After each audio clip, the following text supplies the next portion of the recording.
Hello दोस्तों, स्वागत है आपका वेक्टर्स के लेक्चर नंबर 6 में और एक्सरसाइज 5.3 के लेक्चर नंबर 2 में। So as per my promise I am here to teach you direction angle, direction cosine, direction ratio and direction, बस ना और कितना डायरेक्शन और इनके बीच का रिलेशन। ठीक है, तो ये चीज़ आज के एक्सरसाइज में आने वाली है, तो उन चीज़ों को हम लोग डिस्कस करते हैं। सबसे पहले बात करते हैं डायरेक्शन एंगल। देखो, इमेजिनेशन वाली चीज़ है, बहुत ही चिंदी है, बहुत ही ज़्यादा चिंदी है, बट देखोगे ध्यान से तब। ठीक है, थोड़ा इमेजिन मेरे साथ करोगे तब। तो पहले बात करते हैं डायरेक्शन एंगल की। ठीक है, डायरेक्शन एंगल। ठीक है, डेफिनेशन पहले मैं लिखता हूं। व्हेन अ लाइन, डेफिनेशन क्या है देखो, when a line makes angle alpha with positive X axis, ठीक है, पॉजिटिव एक्स एक्सिस, ठीक है, beta with positive Y axis, positive Y axis, and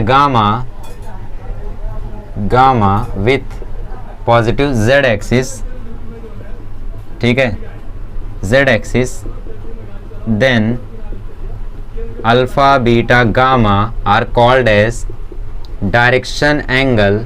क्या बोला जाता है इन्हें? इन्हें बोला जाता है direction angle of a line. नहीं समझ में आया ना? कोई बात नहीं। देखो, सपोज यहां पे हमारे पास ग्राफ है, तो ये आपका z एक्सिस, ये आपका y एक्सिस और ये आपका x एक्सिस। ठीक है, समझ लो यहाँ पे कोई लाइन है जो यहाँ से पास हुई है, वो लाइन है सपोज L। ठीक है, अच्छा, तो अब ये लाइन x से भी कुछ एंगल बनाएगी, कुछ एंगल z से बनाएगी और कुछ एंगल y से बनाएगी। ठीक है, तो पॉजिटिव x एक्सिस से, मतलब ये तो नेगेटिव वाला पार्ट है जो बाहर की तरफ है, एक पार्ट अंदर की तरफ होगा, तो पॉजिटिव x एक्सिस से जो ये एंगल बनाएगी वो एंगल होगा अल्फा। हम मान रहे हैं, खुद से बोल रहे हैं कि एंगल अल्फा होगा सपोज पॉजिटिव एक्स एक्सिस से। y से जो एंगल बनाएगी वो सपोज बनाएगी लाइन बीटा, और z से जो एंगल बनाएगी वो सपोज बनाएगी गामा। तो लाइन जो एंगल बनाएगी अल्फा पॉजिटिव एक्स एक्सिस से, जो बीटा बनाएगी पॉजिटिव y एक्सिस से, जो गामा बनाएगी पॉजिटिव z एक्सिस से, इसे हम बोलते हैं direction angle of a line. कभी भी आपको बोले कि दी हुई लाइन का डायरेक्शन एंगल फाइंड आउट करो, तो कैसे फाइंड आउट करोगे? उसके लिए आप लोग क्या करोगे? एंगल्स निकालोगे। पॉजिटिव एक्स एक्सिस से कितना एंगल बना रही है, वाई एक्सिस से कितना एंगल बना रही है, जेड एक्सिस से कितना एंगल बना रही है। जैसे 2D में ये लाइन ऐसे पास करता था और मैं बोलता था स्लोप बताओ, तो स्लोप के लिए तुम ये पॉजिटिव एक्स एक्सिस से एंगल मेजर करते थे ना? नहीं करते थे? तुम नहीं करते होगे, बट कोई तो करता होगा। बकवास नहीं। तो पॉजिटिव एक्स एक्सिस से एंगल मेजर करके हम लोग स्लोप फाइंड आउट करते थे। तो बेसिकली जो पॉजिटिव एक्स एक्सिस से मेजर करते थे, वैसे ही पॉजिटिव वाई एक्सिस से भी मेजर करो और पॉजिटिव जेड एक्सिस से भी मेजर करो, तो उसको हम बोलते हैं direction angle of a line. Use क्या है इसका? यूज इसका है डायरेक्शन कोसाइन में। ठीक है, अच्छा, डायरेक्शन कोसाइन क्या होता है ये तो समझ गए ना, alpha beta gamma positive X axis से जो बना है। ठीक है, ठीक है। अब नेक्स्ट आता है डायरेक्शन कोसाइन। डायरेक्शन कोसाइन मतलब इन्हीं एंगल्स का कोसाइन ले लो। अल्फा का कोसाइन कॉस अल्फा, बीटा का कोसाइन कॉस बीटा, गामा का कोसाइन कॉस गामा। तो ये cos alpha cos beta cos gamma को हम बोलते हैं डायरेक्शन कोसाइंस। इससे सीधी डेफिनेशन आपको कहीं नहीं मिलेगी। डायरेक्शन एंगल मतलब वो एंगल्स जो positive X Y Z axis से बनते हैं। डायरेक्शन कोसाइन मतलब उन्हीं एंगल्स पे कॉस ले लो, वो होता है डायरेक्शन कोसाइन। सिंपल। अच्छा, एक और चीज है। ओके, तो यहाँ पे आप लोगों को एक चीज हमेशा एग्जाम में पूछती है कि एक्स एक्सिस के डायरेक्शन एंगल्स बताओ, वाई एक्सिस के डायरेक्शन एंगल बताओ, जेड एक्सिस के डायरेक्शन एंगल बताओ। तो वो लिख लेते हैं, क्योंकि एक्स एक्सिस भी क्या है? एक्स एक्सिस भी तो लाइन है। So direction angles of X axis, पहली चीज क्या है? डायरेक्शन डी आर एंगल, अच्छा नहीं, डी आर तो direction ratio. So direction angle of X axis. X axis को एक्सिस की तरह मत सोचो। मान लो एक लाइन है जो एक्स एक्सिस से गई है, तो अब बताओ जो लाइन एक्स एक्सिस से जा रही है वो एक्स एक्सिस से कितने का एंगल बनाएगी? जो लाइन एक्स एक्सिस से पास हो रही है वो लाइन उसी एक्सिस से कितने का एंगल बनाएगी? 0 का। और एक्स एक्सिस वाई एक्सिस से कितने का एंगल बनाती है? 90 का। जेड से कितने का एंगल बनाती है? जेड से कितने का एंगल बनाती है? 90 का। तो 0 90 90 डायरेक्शन एंगल होता है एक्स एक्सिस का। ठीक है, ऐसे ही मुझे बताओ direction angle of Y axis क्या आएगा? वाई एक्सिस एक्स एक्सिस से एंगल बनाएगी 90 का, खुद से एंगल बनाएगी 0 का, जेड से बनाएगी 90 का। ऐसे ही आप बताओ direction angle of Z axis क्या होगा? Direction angle of Z axis होगा 90 90 0। ठीक है, मतलब z एक्सिस से उसका एंगल 0 होगा क्योंकि वो खुद z एक्सिस है और बाकी सबसे 90 होगा। ठीक है, तो ये हो गया हमारा डायरेक्शन एंगल। तो समझ में आया? समझ में आया? अब मैंने डायरेक्शन कोसाइन क्या बोला? मैंने बोला डायरेक्शन कोसाइन मतलब इन्हीं एंगल्स के ऊपर कॉस ले लो। डायरेक्शन कोसाइन मतलब क्या? इन्हीं एंगल्स पे कॉस ले लो। तो थोड़ा शिफ्ट करें या फिर इसी में बता दें? चलो इसी में बताने का प्रयास करते हैं, डायरेक्शन कोसाइन। ठीक है, डायरेक्शन कोसाइन को हम लोग डी से रिप्रेजेंट करते हैं, डायरेक्शन कोसाइन। ठीक है, और डायरेक्शन कोसाइन को रिप्रेजेंट करने का तरीका है डी सीज। ठीक है, तो मैंने क्या बोला? अल्फा के ऊपर कॉस ले लो, बीटा के ऊपर कॉस ले लो और गामा के ऊपर भी कॉस ले लो। तो जो cos alpha cos beta cos gamma है, ठीक है, कॉस अल्फा कॉस बीटा और कॉस गामा है, इन्हें हम क्या बोलते हैं? इन्हें बोलते हैं हम लोग डायरेक्शन कोसाइंस। इन्हें हम क्या बोलते हैं? Direction cosines. That's it. ठीक है, और इनको रिप्रेजेंट करने के लिए मतलब बार बार cos alpha cos beta cos gamma थोड़ी लिखोगे, तो इसको एल से एल हम रिप्रेजेंट करते हैं। कॉस अल्फा को हम एल से रिप्रेजेंट करते हैं, कॉस बीटा को हम लोग एम से रिप्रेजेंट करते हैं और कॉस गामा को हम लोग एन से रिप्रेजेंट करते हैं। ठीक है, और चलो ठीक है, अब मुझे ये तीनों की वैल्यूज बता दो। ठीक है, मुझे बताओ direction cosines of X axis क्या होगा? एक्स एक्सिस का डायरेक्शन कोसाइन बताओ। 0 पे कॉस लो, कॉस 0 1, कॉस 90 0, कॉस 90 0। एमसीक्यू में आएगा, ध्यान रखना। दूसरा डीसीज ऑफ वाई एक्सिस बताओ और तीसरा डीसीज ऑफ जेड एक्सिस बताओ। ठीक है, अच्छा तो इस पे कॉस ले लो, कॉस 90 0, कॉस 0 1, कॉस 90 0, तो 0 1 0 और तीसरे वाले में 0 0 1। ठीक है, 0 0 1। तो ये हो गए हमारे direction cosines of X axis Y axis Z axis. लिख लो, direction cosines of X axis is 1 0। यार एग्जाम में आएगा ये, मैं नहीं चाहता बाद में तुम ऐसा बोल दो कि यार इसको इतना हल्के में पढ़ाया था तो हमें लगा इंपॉर्टेंट नहीं है। नहीं, बहुत इंपॉर्टेंट है, वेरी इंपॉर्टेंट। ठीक है, डायरेक्शन कोसाइन एक्स एक्सिस का होता है 1 0 0, वाई एक्सिस का होता है 0 1 0 और जेड एक्सिस का होता है 0 0 1। वेरी इंपॉर्टेंट, अच्छे से लिखो इसको तुम, मैंने भले यहाँ पे कचरा किया है। ठीक है, तो ये होते हैं हमारे डायरेक्शन कोसाइंस। अब डायरेक्शन रेशियोज क्या होते हैं? डायरेक्शन रेशियोज क्या होते हैं पता है? ये जो आप लोगों का LMN आया है, ये जो आप लोगों का LMN आया है, इसी के प्रोपोर्शनेट एक वैल्यू जो होती है उसे हम डायरेक्शन रेशियो बोलते हैं। डायरेक्शन रेशियो इनफाइनाइट होते हैं। ये कौन सा प्रवचन है? चलो मान लो हमारे पास एक लाइन है जो एक्स एक्सिस से एंगल बना रही है 60 डिग्री, वाई एक्सिस से एंगल बना रही है 45 डिग्री और जेड एक्सिस से एंगल बना रही है 30 डिग्री। ऐसी एक लाइन है हमारे पास।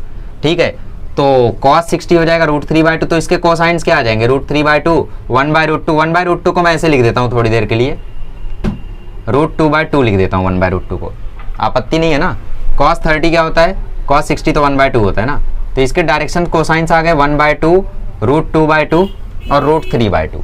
ठीक है, तो अगर इनके प्रोपोर्शनल मैं एक वैल्यू ले लूँ, प्रोपोर्शनल मतलब इन्हीं के जैसी, इन्हीं के सेम। ठीक है, तो इन्हीं के जैसी वैल्यू के लिए मैं क्या करता हूँ? पूरे में 2 से मल्टीप्लाई कर देता हूँ, तो मुझे एक वैल्यू मिल जाएगी 1, √2, √3। तो जो मुझे ये 1, √2, √3 मिला है ना, ये चीज़ डायरेक्शन कोसाइन तो नहीं है लेकिन उसके प्रोपोर्शनल जरूर है। कैसे? अगर आप लोग 1/2 को इक्वल करोगे 1 के तो 1/2 मिल जाएगा, √2/2 को इक्वल करोगे √2 के तो 1/√2 मिल जाएगा। राइट, मतलब बेसिकली मैं क्या कहना चाह रहा हूँ कि ये क्वांटिटी, ये जो हम लोगों ने तीनों कोऑर्डिनेट्स लिखे हैं और ये तीनों जो कोऑर्डिनेट्स लिखे हैं, ये आपस में प्रोपोर्शनल है। प्रोपोर्शनल क्या? प्रोपोर्शनल मतलब अगर आप इसको अपॉन में लेते हो तो इक्वल आएगा। मैं नहीं मानता, करके दिखाओ, तो करके दिखाता हूँ। प्रोपोर्शनल मतलब क्या? अपॉन में लोगे तो इक्वल आएगा। तो 1/2/1 इज इक्वल्स टू, इसको 1/√2 अब लिख दो, 1/√2/√2 इज इक्वल्स टू √3/2/√3। ठीक है, ठीक है, तो इनका जरा प्रोपोर्शनल निकालो। तो देखो 1/2/1 आ जाएगा 1/2, ये √2 खत्म हो जाएगा,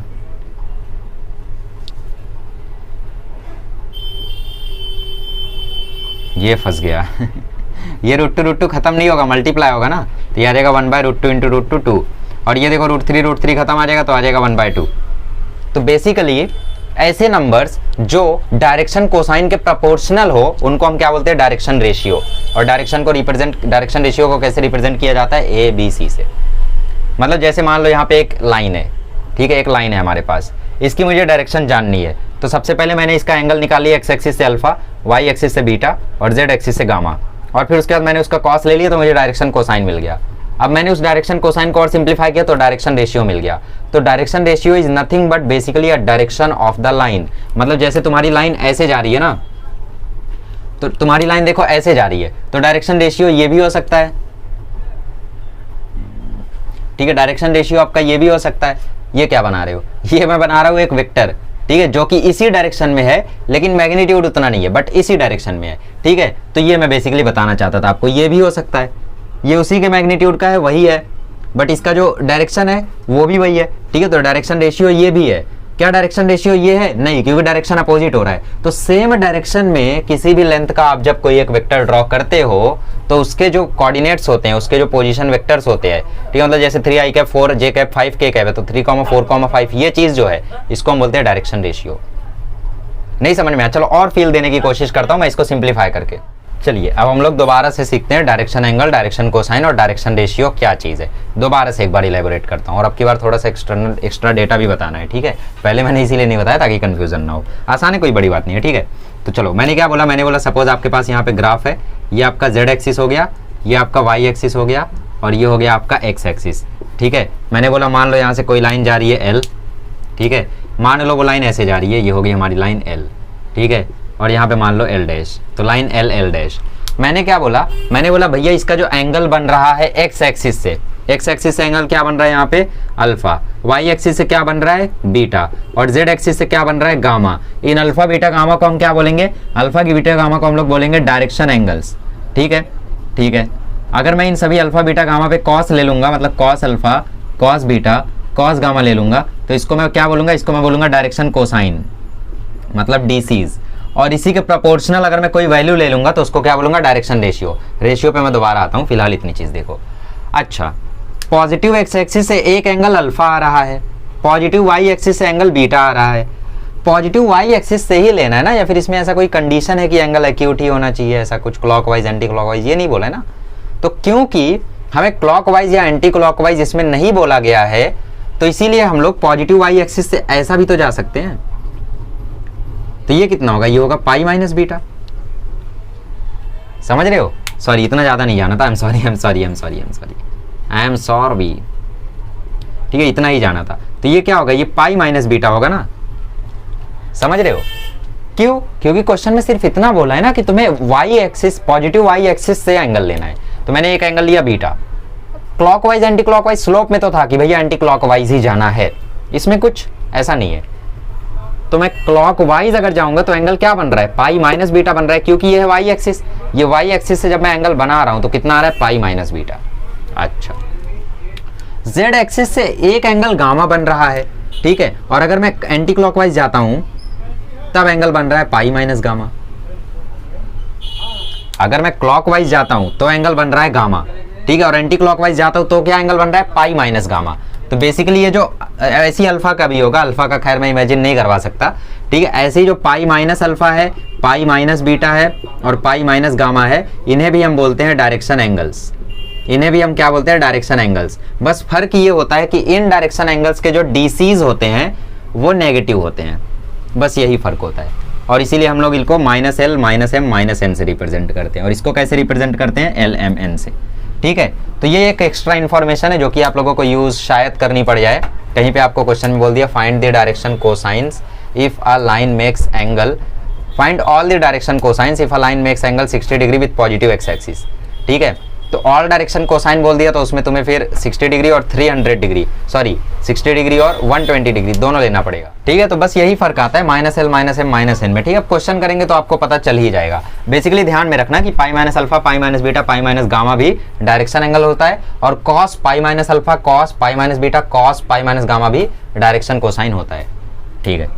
तो कॉस अल्फा को हम लोग एल से लिखते हैं, कॉस बीटा को हम लोग एम से लिखते हैं, और कॉस गामा को हम लोग एन से लिखते हैं, ठीक है।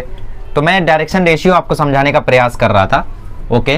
तो मैं समझाने का प्रयास कर लेता हूं दोबारा से, हो सकता है अब की बार समझ जाओ। पिछले बार समझ गए थे, बहुत अच्छे। मान लो आपका एक एंगल है 60 डिग्री, एक एंगल है 30 डिग्री और एक एंगल है 90 डिग्री, ठीक है। तो डायरेक्शन कोसाइंस बताओ मुझे। इसका डायरेक्शन कोसाइन आएगा 1/2, इसका आएगा √3/2, इसका डायरेक्शन कोसाइन आएगा 0। ये आ गया तुम्हारा डीसीज, ठीक है। अब मुझे बताओ डायरेक्शन रेशियो क्या होगा। अब डायरेक्शन रेशियो देखो बहुत सारे बना सकते हो तुम, डायरेक्शन रेशियो तुम बहुत सारे बना सकते हो। कैसे पता है? पूरे इक्वेशन में 2 से मल्टीप्लाई कर दो तो डायरेक्शन रेशियो बन गया 1/30। पूरे इक्वेशन में 2√3 से मल्टीप्लाई कर दो तो डायरेक्शन रेशियो बन गया √3,3,0। पूरे इक्वेशन में 1 से मल्टीप्लाई कर दो, 1 से नहीं, बेसिकली डिनोमिनेटर में कुछ ना रहे तो ज़्यादा बेहतर होता है, वैसे कर सकते हो, ठीक है। पूरे इक्वेशन में -2 से मल्टीप्लाई कर दो तो ये बन गया -1 -√30। तो बेसिकली एक लाइन के इनफाइनाइट डायरेक्शन रेशियोज हो सकते हैं। A line can have infinite direction ratios, ठीक है, इनफाइनाइट डायरेक्शन रेशियोज, अगर वो चाहे तो उसके पास इनफाइनाइट डायरेक्शन रेशियोज हो सकते हैं। ऐसे ही जैसे -1 से मल्टीप्लाई किया तो ये मिला, √3 से मल्टीप्लाई किया ये मिला, 2 से मल्टीप्लाई किया ये मिला, ठीक है। 4√3 से मल्टीप्लाई करोगे कुछ और मिलेगा, 5√3 से मल्टीप्लाई करोगे कुछ और मिलेगा, बट जो भी मिलेगा वो प्रोपोर्शनल होगा, ठीक है। तो डायरेक्शन रेशियो को हम लोग रिप्रेजेंट करते हैं A, B, C से, और इनको कोऑर्डिनेट की तरह ना लिख के हम लोग ऐसे लिखते हैं, क्योंकि ये कोऑर्डिनेट्स नहीं होते हैं, ये बेसिकली एक पॉइंट्स होते हैं जो डायरेक्शन को रिप्रेजेंट करते हैं। तो इनको हम लोग ऐसे लिखते हैं, ऐसे वाला ब्रैकेट बना के, ठीक है। अच्छा, लाइन प्लेन में वैसे दोबारा आएगा ये चीज़, तो अच्छे से समझोगे वहाँ पे और समझोगे, ओके। अच्छा, तो मैं क्या बोल रहा हूँ? प्रोपोर्शनल बोल रहा हूँ, मतलब ये चीज़ें हमेशा प्रोपोर्शनल होती है, मतलब A/L हमेशा इक्वल होता है B/M के, हमेशा इक्वल होता है C/N के, हमेशा इक्वल होता है एक पर्टिकुलर कांस्टेंट के जो कि है लैम्बडा। मान लिया हमने लैम्बडा, आपकी मर्जी, आप के भी मान सकते हो, ठीक है। तो ऐसे ही लिखा है ना, A = लैम्बडा, यस। तो बेसिकली ये हमेशा प्रोपोर्शनल होते हैं, कौन? डायरेक्शन कोसाइंस और डायरेक्शन रेशियोज। तो आई होप अब आप लोगों को समझ में आ ही गया होगा कि डायरेक्शन रेशियो क्या होता है। अब भी नहीं समझ में आया है तो बिल्कुल टेंशन मत लो, फॉर्मूला रट्टा मार लेना, एक्सरसाइज छुटकी बजा के होगी, फॉर्मूला रट्टा मार लेना बस, ठीक है। अच्छा, तो चलो अब कुछ प्रॉपर्टीज की बात कर लेते हैं हम लोग। जैसे सबसे पहली प्रॉपर्टी है, ठीक है, थियरम्स है, प्रॉपर्टी नहीं है, बेसिकली थियरम्स है। तो देखो पहला थियरम क्या है, वो मैं प्रूफ तो नहीं कराऊंगा अभी, क्योंकि वो थियरम इंपॉर्टेंट नहीं है, ठीक है, तो वो मैं अलग से कराऊंगा। मतलब ये नहीं बोल रहा हूँ कि एग्जाम में ही नहीं आएगा, लेकिन एग्जाम में आने का कम चांस है, आ भी सकता है लेकिन कम चांस है, ठीक है। तो थियरम नंबर 1 आपसे क्या कहता है? थियरम 1 आपसे कहता है कि भैया कॉस स्क्वायर अल्फा करोगे, कॉस स्क्वायर बीटा करोगे और कॉस स्क्वायर गामा करोगे तो हमेशा 1 आएगा, ठीक है। ये 100% फिक्स्ड है, ओके। मतलब L square plus M square plus N square की वैल्यू हमेशा 1 आएगी, ये चीज़ हमेशा फिक्स है। तो ये आपका थियरम है, ये कैसे डिराइव हुआ आप पेज नंबर 163 पे देख सकते हो, नहीं देख सकते तो कोई दिक्कत नहीं है, बाद में कराऊंगा मैं, ठीक है, जब टाइम मिलेगा बाद में। वैसे बहुत आसान है, प्रोजेक्शंस लेते जाना है, ठीक है। बट ठीक है यार, अभी आप लोगों को ऑलरेडी मतलब काफ़ी ज़्यादा लोड पड़ चुका है, तो इसलिए मैं और लोड नहीं देना चाहता हूँ, बेसिकली बहुत ही चिंदी है, ठीक है, टेंशन मत लो। फिलहाल के लिए इतना याद रखो कि cos square alpha, cos square beta, cos square gamma, DCs के स्क्वायर का सम हमेशा 1 होता है। अच्छा, तो इसी चीज़ से आप मुझे 2 चीज़ बता दो। एक चीज़ बता दो, sine square alpha plus sine square beta plus sine square gamma कितना होगा,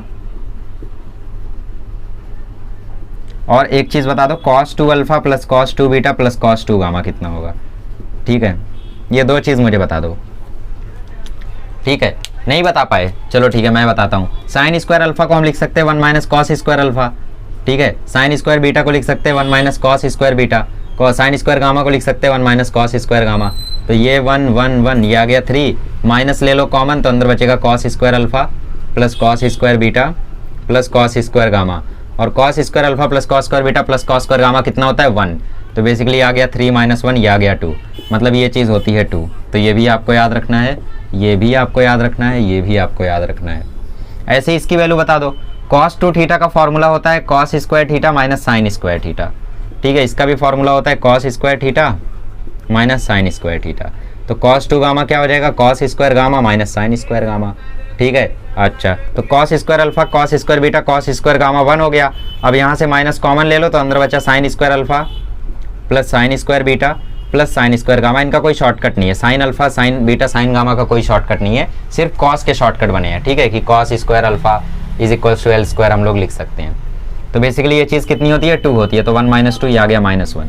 तो ये भी याद रखना कि ये चीज़ -1 होती है। याद क्या रखना यार, याद तो सिर्फ ये रखना, सिर्फ ये याद रखो, बाकी तो डिराइव कर लोगे वक्त आने पे, ठीक है।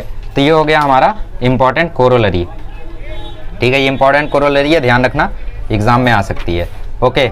चलो फाइनल चीज़ की बात करते हैं, relation between direction ratios and direction cosines. आइए अब देख लेते हैं relation between direction ratios and direction cosines. Relation between direction ratios and direction cosines, direction cosines. ठीक है, ठीक है। तो मैंने क्या बोला, मैंने बोला डायरेक्शन रेशियोज हमेशा डायरेक्शन कोसाइन के प्रोपोर्शनल होते हैं। मतलब a by L is equals to b by m is equals to c by n is equals to always some fixed lambda. ठीक है, ये चीज़ हमेशा फिक्स्ड है। मतलब मैं a बराबर लिख सकता हूँ लैम्डा l, b बराबर लिख सकता हूँ लैम्डा m, c बराबर लिख सकता हूँ लैम्डा n। ठीक है, ओके। तो लैम्डा की वैल्यू कैलकुलेट करने के लिए मैं क्या करता हूँ, पहले इसको रिवर्स कर देता हूँ। मतलब a by L, b by m, c by n अगर लैम्डा के इक्वल है तो अगर इसका मैं इन्वर्ट एंडो कर दूंगा तो वो भी तो लैम्डा के इक्वल रहेगा। ठीक है, मतलब l by a is equals to m by b is equals to n by c, ये भी लैम्डा के ही इक्वल होगा।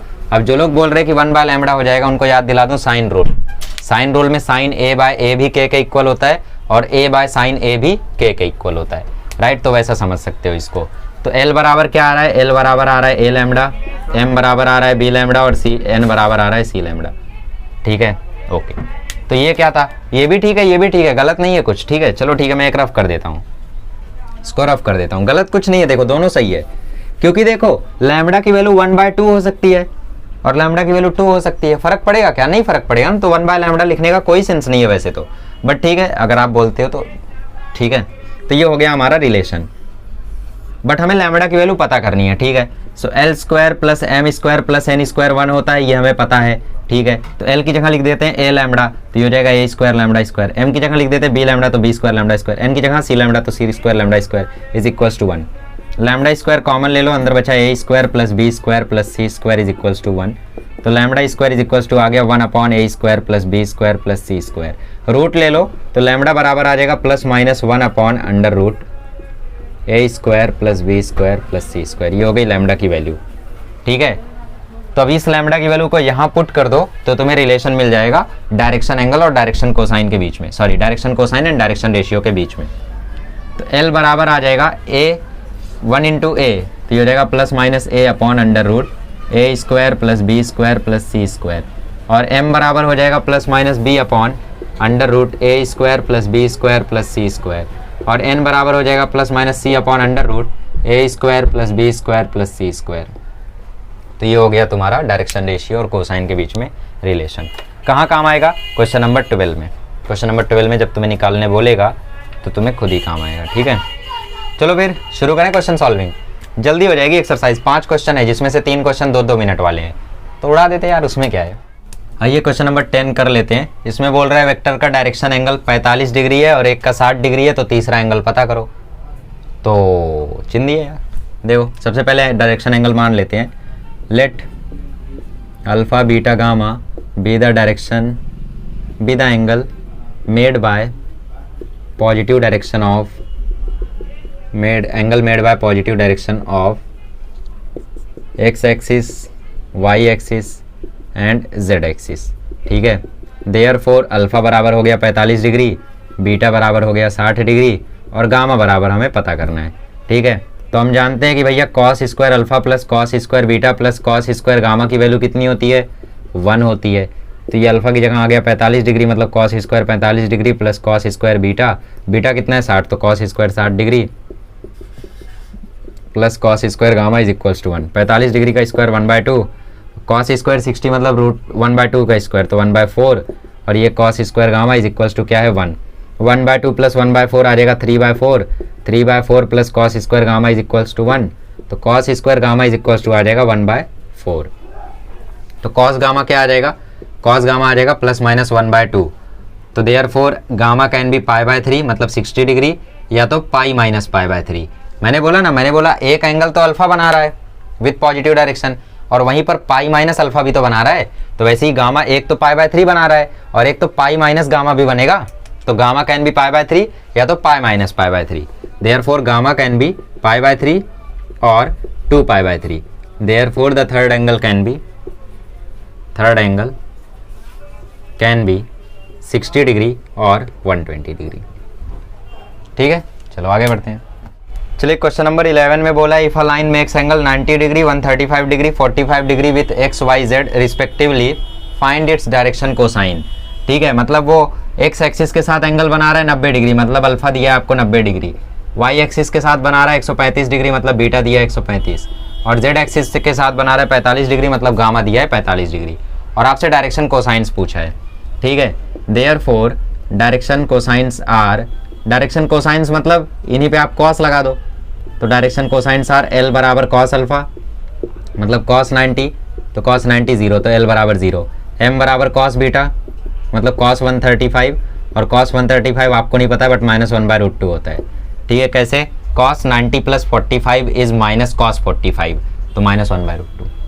एन बराबर कॉस गामा मतलब एन बराबर कॉस 45 मतलब एन बराबर 1/√2, तो ये आ गया आपका n. Therefore DCs are 0 -1/√2 and 1/√2।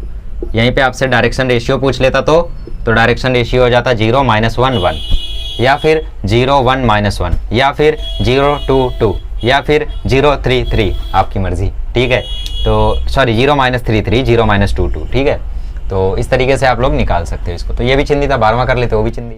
अब की बार आपको डायरेक्शन रेशियोज दिया है और आपको डायरेक्शन कोसाइंस पूछा है, तो क्या करना है? बोलो क्या करना है? वही मेथड लगा देना है। कौन सा मेथड? डायरेक्शन रेशियो और डायरेक्शन कोसाइन के बीच का रिलेशन वाला मेथड, एल बराबर a/a√a²b²c², राइट। ठीक है, so therefore the direction ratio, solution देख लो यार, चिंदी चीज़ है ये भी। ठीक है, फॉर्मूले में लगाना है, बस सॉल्व करते जाना है। The direction ratios of the line are A बराबर 4, बी बराबर -12 और सी बराबर 18।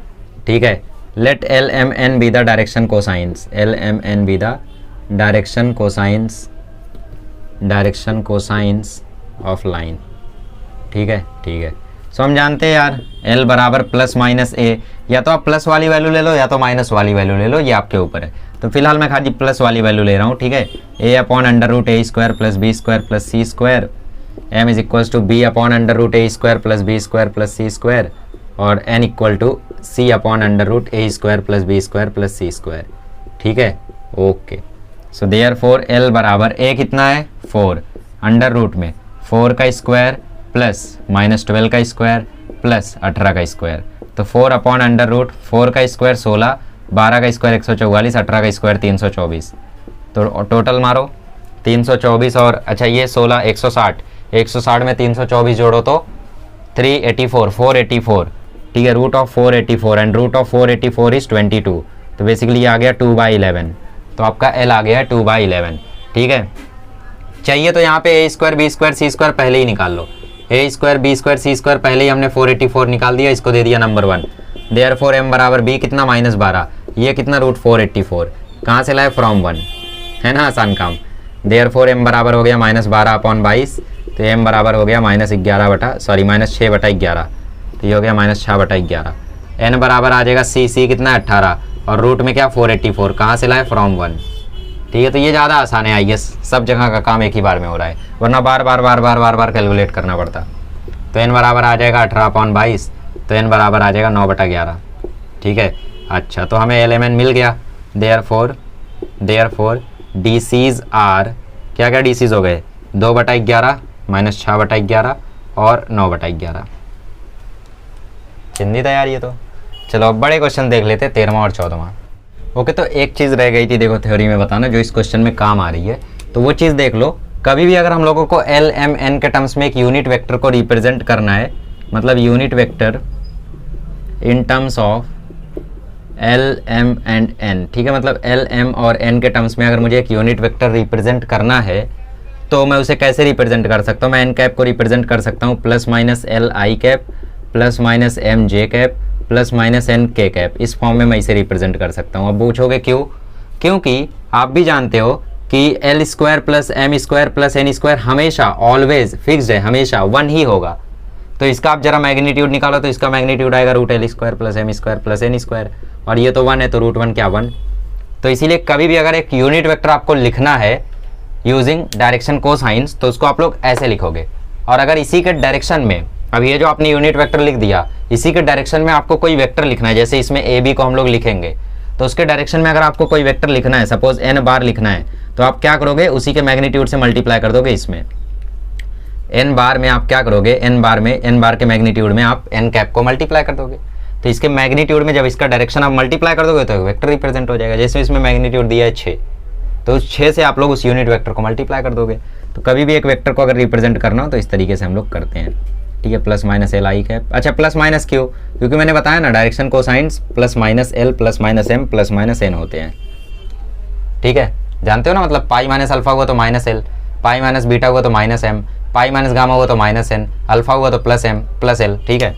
ओके, तो ये नोट कर लो एक बार। यूनिट वेक्टर अगर लिखना हो एलिमेंट के टर्म्स में तो ऐसे लिखते हैं, और फिर मेन वेक्टर लिखना हो तो मैग्नीट्यूड से मल्टीप्लाई करके ऐसे लिखते हैं। उसी का यूज़ हम लोग यहाँ करेंगे। चलिए करते हैं। चलिए तो क्वेश्चन नंबर 13 करते हैं। थोड़ा हार्ड है, ध्यान से करना, मतलब ध्यान से देखना आप लोग इस क्वेश्चन में, ठीक है।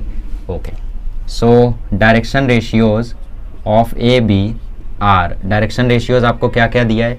ए दिया है -2, बी दिया है +2 और सी दिया है 1, ठीक है। और ए का कोऑर्डिनेट आपको दे रखा है। तो let position vector of A and B A bar and B bar, ठीक है। और साथ ही में हम लोग बी को मान लेते हैं XYZ, ठीक है, क्योंकि बी हम लोगों को फाइंड आउट करना है। ओके ओके, तो ए बी बार क्या आ जाएगा? ए बी बार आ जाएगा बी बार माइनस ए बार, ठीक है। अच्छा, तो बी बार क्या है? बी बार है XI cap plus YJ cap plus ZK cap, और ए बार क्या है? ए बार है 4I cap plus J cap plus 5K cap, ठीक है। तो basically x minus 4I cap plus y minus 1J cap plus Z minus 5K cap, ये आ गया आपका ए बी बार, ठीक है। अच्छा, ए बी बार आ गया आपका। अब ये ए बी बार तो एक आया है। अब दूसरे में आप लोगों को यहाँ पे लेंथ ए बी दिया है, मतलब बेसिकली आपको मैग्नीट्यूड दिया है ए बी का 6। तो इसकी हेल्प से हम लोग एक और ए बी बनाएंगे। एक और ए बी कैसे? जो अभी मैं आप लोगों को थोड़ी देर पहले थ्योरी बता रहा था ना, जो छूट गया था मेरे से, वो यूनिट वेक्टर वाली, उसकी हेल्प से हम लोग एक और ए बी बार बनाएंगे। फिर उस ए बी बार को यहाँ रख के दोनों को इक्वल कर देंगे तो हमें XYZ मिल जाएगा, और जैसे ही हमें XYZ मिल जाएगा बी का कोऑर्डिनेट आ जाएगा। समझ रहे हो मैं क्या बोल रहा हूँ? बेसिकली आपका ए बी क्या है? ये है आपका ए बी, ठीक है। और इसका डायरेक्शन रेशियो क्या है? -2, 2, 1। तो ये आपका ए 4, 1, 5, और इसकी मैग्नीट्यूड आपको दिया है 6, और बी आपको पता नहीं है तो आपने मान लिया है XYZ। तो आपको बी पता करना है बेसिकली। तो मैं क्या करता हूँ, ए बी का डायरेक्शन कोसाइन निकाल लेता हूँ, ठीक है। ए बी का डायरेक्शन कोसाइन निकाल लेता हूँ डायरेक्शन रेशियो की हेल्प से। So consider a square plus B square plus C square का अंडर रूट, ठीक है। तो ये आ जाएगा अंडर रूट ऑफ -2 का स्क्वायर प्लस 2 का स्क्वायर प्लस 1 का स्क्वायर, ये आ जाएगा अंडर रूट 4 प्लस 4 प्लस 1, तो ये आ जाएगा अंडर रूट 9, ये आ जाएगा 3। इसको दे दो नंबर 2, ठीक है, इसको दे दो नंबर 2। ओके, तो A square plus B square plus C square आ गया 3। ओके, तो डायरेक्शन रेशियोज क्या होते हैं? एल इज इक्वल्स टू आता है A upon under root A square plus B square plus C square. तो ये आ जाएगा आपका ए है -2 और ये है 3, तो ये आ गया आपका एल। ऐसे ही आप लोग एम कैलकुलेट करोगे तो एम आएगा B upon under root A square plus B square plus C square. तो बी आपका क्या है? बी है आपका 2 और ये है आपका 3। ऐसे ही आप एन कैलकुलेट करोगे तो आएगा C upon under root A square plus B square plus C square. तो ये आपका आ जाएगा C upon, actually plus minus ना, मतलब दो वैल्यूज आएंगी। चलो आगे कर लेंगे। तो सी क्या है? 1/3। Okay, so therefore plus minus कर लो, ठीक है, प्लस माइनस कर लो, बट ये ऑलरेडी माइनस है तो ठीक है, प्लस माइनस ही लिखे रहने दो, कोई दिक्कत नहीं। माइनस यहाँ पे है ना, तो माइनस अगर गायब करना है तो माइनस प्लस कर दो, और अगर माइनस रहने देना है तो प्लस माइनस -2/3 लिखो। समझ रहे हो ना? देखो, या तो आप लोग इसको ऐसे कर दो प्लस माइनस ऑफ -2/3, या तो आप लोग माइनस गायब करके इसको ऐसे लिख दो -+2/3, ठीक है, दोनों मेथड अवेलेबल है। और ये हो गया प्लस माइनस 1/3। तो ये आपका LMN आ गया। तो हमारे जो डायरेक्शन कोसाइन है वो हो गए -+2/3, ठीक है, -+2/3 प्लस -2/3 और प्लस -1/3। अच्छा, तो अब इनको लेके एक यूनिट वेक्टर बनाओ। तो इनको लेके यूनिट वेक्टर क्या आएगा? इनको लेके यूनिट वेक्टर आएगा 2/3 I cap plus -2/3 J cap plus -1/3 K cap, ठीक है, और ये माइनस प्लस। अच्छा, तो ये यूनिट वेक्टर हो गया। अगर मैं इसको इसके मैग्नीट्यूड से मल्टीप्लाई कर दूं तो क्या मुझे ए बी बार मिल जाएगा? बिल्कुल मिल जाएगा। यही चीज तो मैं थोड़ी देर पहले बताने का प्रयास कर रहा था। ये डायरेक्शन रेशियो से मैंने इस लाइन का डायरेक्शन कोसाइन निकाला। अब इसके डायरेक्शन कोसाइन को मैंने यूनिट वेक्टर के टर्म्स में रिप्रेजेंट किया, और यूनिट वेक्टर के टर्म्स में रिप्रेजेंट करने के बाद अगर इसके मैग्नीट्यूड से मैं इसमें मल्टीप्लाई कर दूंगा तो क्या मुझे इस लाइन का वेक्टर नहीं मिल जाएगा? मिल जाएगा ना? तो वही चीज बोल रहा हूँ। तो मैग्नीट्यूड से मल्टीप्लाई कर दो, ए बी बार का मैग्नीट्यूड इज इक्वल्स टू मुझे मिल जाएगा ए बी बार तो A B bar is equal to आ जाएगा 6 into this thing minus plus 2/3 I cap plus minus 2/3 J cap plus minus 1/3 K cap. ठीक है, तो 6 को भेज दो अंदर, तो 6 को जैसे ही अंदर भेजोगे तो ए बी बार आपको मिल जाएगा 6 को अंदर भेजते ही माइनस प्लस 4 आई कैप प्लस माइनस 4 जे कैप और प्लस माइनस 2 के कैप। ये आ गया आपका ए बी बार। ठीक है, अच्छा अब इस ए बी बार को इसमें डाल दो, इस ए बी बार को 1 में डाल दो। तो 1 में जैसे ही डालोगे तो आई कैप सेम हो जाएगा, मतलब x माइनस 4 इक्वल हो जाएगा माइनस प्लस 4 के। जब माइनस 4 के इक्वल लोगे तो x बराबर 0 आएगा, और जब प्लस 4 के इक्वल लोगे तो x बराबर 8 आएगा। फिर ये y माइनस 1 जे वाले के इक्वल हो जाएगा, मतलब y माइनस 1 इक्वल हो जाएगा प्लस माइनस 4 के। तो जब प्लस 4 के इक्वल लोगे तो ये 5 आएगा, जब माइनस 4 के इक्वल लोगे तो माइनस 3 आएगा। ऐसे ही z माइनस 5 को इक्वल ले लो 2 के, तो z minus 5 is equals two plus minus 2। तो जब प्लस 2 के इक्वल लोगे तो 7 आएगा, माइनस 2 के इक्वल लोगे तो माइनस 7 आएगा, सॉरी माइनस 2 के इक्वल लोगे तो प्लस 3 आएगा। तो बेसिकली कोऑर्डिनेट्स जो है b के वो आ गए, b के कोऑर्डिनेट्स आ गए 0, 5, 7 और 8, -3, 3। तो देखो अगर हमने यहाँ पे माइनस प्लस नहीं किया होता तो हमारे कोऑर्डिनेट्स पलट जाते, 8, 5, 7, 0, -3, 3 आ जाता तब। ठीक है, फिलहाल मैं पीछे एक बार चेक कर लेता हूँ, बिकॉज वैसे तो सही है, 100% सही है। ठीक है, 100% सही है, बस उसमें भी जो 0% है ना उस पर डाउट हो रहा है मुझे। ठीक है, 0, 5, 7, 8, -3, 3। ठीक है, तो समझ में आया कैसे किया हम लोगों ने। सबसे पहले हमने b का कोऑर्डिनेट मान लिया x, y, z, फिर हमने ए बी बार लिखा, तो वो कुछ इस प्रकार का आया। फिर मैंने बोला यार ये तो आंसर नहीं आ रहा है, तो मैं ए बी बार एक और तरीके से निकालता हूँ। कैसे? मुझे इस लाइन का डायरेक्शन रेशियो दिया था, तो मैंने इस लाइन का डायरेक्शन कोसाइन निकाला, और अगर इस लाइन के डायरेक्शन कोसाइन को मैं यूनिट वेक्टर में रिप्रेजेंट करूँ तो ये यूनिट वेक्टर किसका है? इसी लाइन का है ना। तो इस लाइन के जब मैग्नीट्यूड से मैं मल्टीप्लाई कर दूंगा तो क्या मुझे यही लाइन नहीं मिल जाएगी? तो इसी लाइन का जब मैग्नीट्यूड इसी लाइन के यूनिट वेक्टर में मैंने मल्टीप्लाई कर दिया तो इसी लाइन का वेक्टर नहीं मिल जाएगा मुझे, तो मुझे ए बी बार मिल गया। तो इस ए बी बार को मैंने इसके इक्वल पुट किया, और बाय इक्वलिटी ऑफ वेक्टर वो सब लिखना है आपको। ए बी बार की जगह पहले आप लोगों को ये पूरी चीज़ पुट करनी है, फिर लिखना है बाय इक्वलिटी ऑफ वेक्टर, फिर इस स्टेप पर आना है और एक एक करके करना है। When x minus 4 equal to minus 4, x बराबर 0, व्हेन x माइनस 4 बराबर प्लस 4, x बराबर 8। ठीक है, तो समझ में आया ना कैसे किया मैंने? थोड़ा स्लो करके देख लो, पीछे जाके दोबारा समझ जाओगे, आसान है। ठीक है, चलो 14th कर लेते, वो भी थोड़ा लेंदी है। आइए फाइनल क्वेश्चन देखते हैं क्या बोल रहा है। Find the angle between the lines whose DCs satisfy these equations. तो ऐसा क्वेश्चन जब भी आप लोगों को आए कहीं पर भी, तो इसमें मेथड यही होता है कि आप लोग क्या करो, इसमें से जो वेरिएबल है, मतलब ये 3 वेरिएबल है, तो इसमें से किसी एक वेरिएबल को 2 के टर्म्स में निकाल लो। जैसे मैं यहाँ पे m को निकाल लेता हूँ l और n के टर्म्स में, तो m बराबर आ जाएगा -5l -3n। ये करने के बाद आप इस पर्टिकुलर चीज़ को इस इक्वेशन में पुट कर दो, और पुट करने के बाद आप इसको सॉल्व कर लो।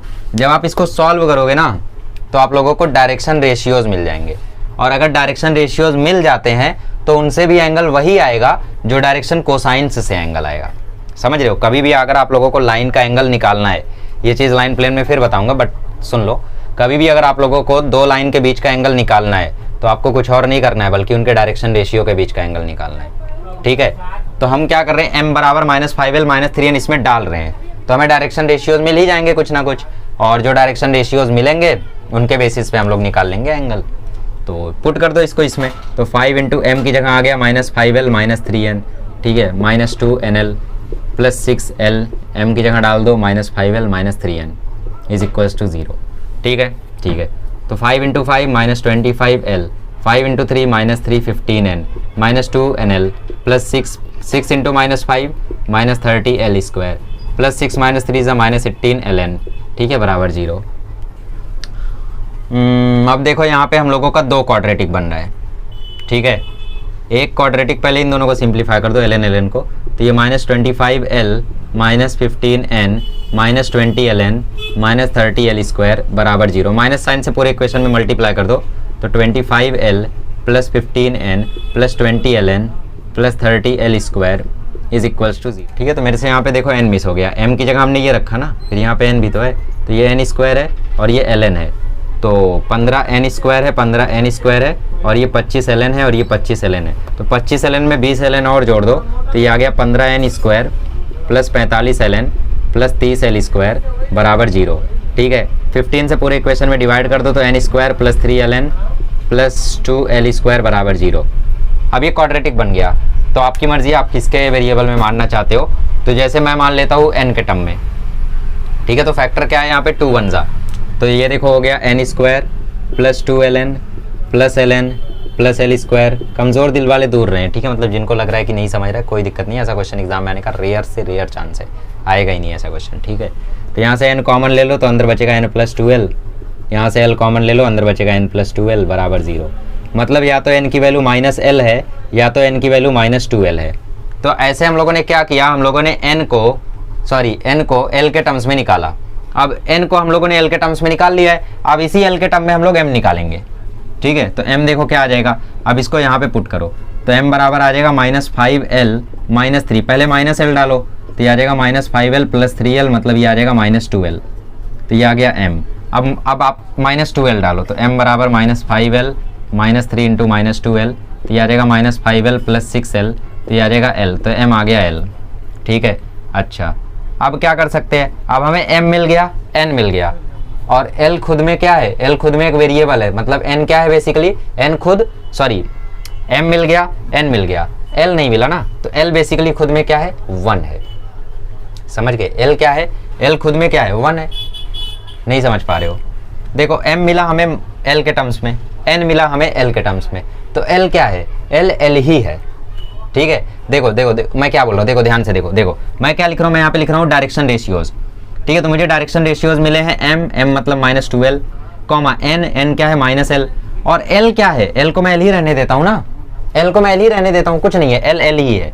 तो ये हो गया डायरेक्शन रेशियो। और एक डायरेक्शन रेशियो मिला है, वो क्या है, वो है m कितना है l, n कितना है -2l, और l क्या है, l खुद में क्या है, l खुद में क्या है भैया, l खुद में क्या है। अच्छा ठीक है यार, देखो m है -2l, n क्या है -l, और l क्या है, l तो l ही है, l तो हमने फाइंड ही नहीं किया, तो l को हम लोग l ही रहने देते हैं। समझ रहे हो मैं क्या करने वाला हूँ, नहीं समझ रहे हो, देखो मैं क्या करने वाला हूँ दिखाता हूँ। m क्या है l, n क्या है -2l, ठीक है। मैं क्या करता हूँ, क्योंकि मुझे डायरेक्शन रेशियो निकालते हैं, तो डायरेक्शन रेशियो में हम लोग किसी से भी मल्टीप्लाई, किसी से भी डिवाइड, किसी से भी प्लस, किसी से भी माइनस कर सकते हैं, बट शर्त ये सब में होना चाहिए। तो मैं इन दोनों में l से डिवाइड कर देता हूँ, तो l गायब हो गया, तो l गायब हो गया, तो ये आ गया -2, -1, 1, और ये आ गया 1, -2, 1, खत्म। ये आ गया हमारे डायरेक्शन रेशियोज। तो ये क्वेश्चन पॉपुलर क्वेश्चन है, actually it is taken from JEE question, ठीक है। तो कैसे करते हैं ऐसे क्वेश्चन को, हमेशा एक वेरिएबल को 2 के टर्म्स में लिखो, इसको यहाँ पे डाल के सॉल्व करो, एक वेरिएबल दूसरे के टर्म्स में आएगा, उसी के टर्म्स में यहाँ पे पुट कर दो, तो वो वेरिएबल भी उसी के टर्म्स में आ जाएगा, तो दोनों को पुट करो, और जो तीसरा वेरिएबल जो सबके टर्म्स में आ रहा था उसको तुम 1 मान लो। मतलब बेसिकली l तुमने फाइंड ही नहीं किया ना, तुमने m फाइंड किया -2l और l, n फाइंड किया -l और -2l, l तो तुमने फाइंड ही नहीं किया, तो l को मैंने l रहने दिया, तो ये l ऐसे ही रह गया। फिर मैंने पूरे इक्वेशन में l से डिवाइड कर दिया, क्योंकि डायरेक्शन रेशियो में किसी से भी मल्टीप्लाई, किसी से भी डिवाइड कर सकते हो, शर्त ये सब में करो। तो ये आ गया हमारे पास 2 रेशियोज। अब इन्हीं दो डायरेक्शन रेशियोज के बीच मुझे एंगल निकालना है, तो एंगल बिटवीन लाइन आ जाएगा, ठीक है। देयरफॉर लेट इसको a1 b1 c1 मान लो, लेट a1 बराबर -2, b1 बराबर -1, c1 बराबर 1, एंड a2 बराबर 1, b2 बराबर -2 और c2 बराबर 1। तो cos थीटा का फॉर्मूला क्या होता है, cos थीटा का फॉर्मूला होता है a bar dot b bar, मतलब इन दोनों का डॉट प्रोडक्ट। तो डॉट प्रोडक्ट कैसे होगा, a1 a2 plus b1 b2 plus c1 c2 upon under root of इसके मैग्नीट्यूड का स्क्वायर, मतलब a1 square plus b1 square plus c1 square multiplied by इसका मैग्नीट्यूड, मतलब a2 square plus b2 square plus c2 square. समझ गए ना कैसे solve किया हम लोगों ने। तो ऐसा क्वेश्चन अब कभी भी आए तो इसी मेथड से आप लोगों को जाना है। तो देयरफॉर ये आ गया ब्रैकेट में -2, -1 -2 -1, -2 +2 1, 1 1 अपॉन अंडर रूट इसका मैग्नीट्यूड निकालो, -2 का स्क्वायर 4, -1 का स्क्वायर 1, 1 का स्क्वायर 1, तो इसका मैग्नीट्यूड आया 6। इसका मैग्नीट्यूड निकालो, 1 का स्क्वायर 1, 1 का स्क्वायर 1, 1 + 1 2, -2 का स्क्वायर 4, 4 + 2 6, तो इसका भी मैग्नीट्यूड आया 6। तो बेसिकली आपका cos थीटा आ गया 1 upon root 6 into 6 root 6, root 6 into root 6 6, तो आपका cos थीटा आ गया 1 अपॉन 6, तो आपका थीटा आ गया cos inverse 1 upon 6। So basically this is the angle between the lines which satisfy this equation. ठीक है, तो आई होप आप लोगों को समझ में आया होगा। ऐसा क्वेश्चन कभी भी आए तो पहले एक वेरिएबल को 2 के टर्म्स में रिप्रेजेंट करो, फिर उसको पुट करके सॉल्व करके एक वेरिएबल के टर्म में एक वेरिएबल निकालो, फिर उसी के टर्म में दूसरा वेरिएबल निकालो, और फिर उसके बाद जो वेरिएबल के टर्म में सबको निकाल रहे थे उसको वही रहने दो। तो हमने एल को एल रहने दिया, बाकी mn पता किया, तो इस तरीके से रिजॉल्व हो गया। ओके, तो चलिए आज का लेक्चर इसी के साथ स्टॉप करते हैं। अगले लेक्चर में मिलेंगे तो सीखेंगे क्रॉस प्रोडक्ट, उसकी प्रॉपर्टीज, और सॉल्व करेंगे एक्सरसाइज 5.4 ऑब्वियसली 2 पार्ट्स में। ठीक है, चलिए मिलते हैं अगले लेक्चर में। Thank you so much.